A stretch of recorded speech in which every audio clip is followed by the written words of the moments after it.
My mom still loves to do these things to me when I visit her in Canada.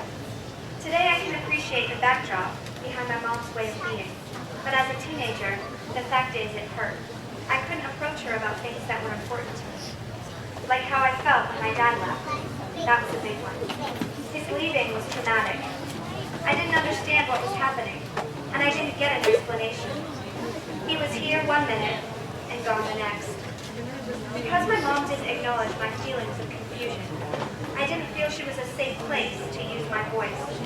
Whenever I would talk to her about something that was bothering me, I had the gnawing feeling I was more of a burden to her than simply a child who needed alone. So I quickly decided it was better to leave her alone. Along the way, I came to some pretty unhealthy conclusions. I wasn't important. My feelings weren't valid.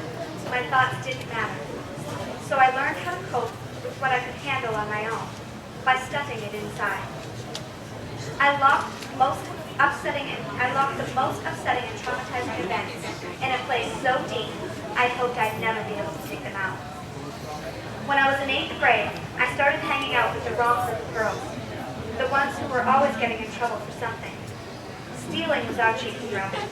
We especially got a kick out of stealing ketchup chips, the zesty cheese Doritos out of the school cafeteria. I know, big deal. Want to hear a really embarrassing secret between just you and me? My friends and I called ourselves the Chipettes. How cheesy is that? The 6 of us were big shots, rebels without a clue. We were joined at the hip.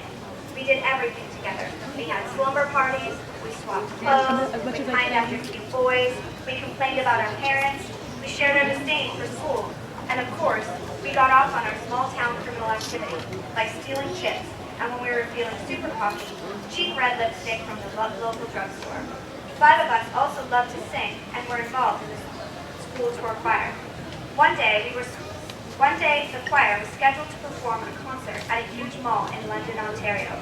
People all over the mall making their way through the food court, hustling in and out of department stores to rummage through clearance racks, and dragging reluctant husbands and whiny children up and down the escalators, would hear our melodic repertoire, like my all-time favorite, Chicago's You're the Inspiration.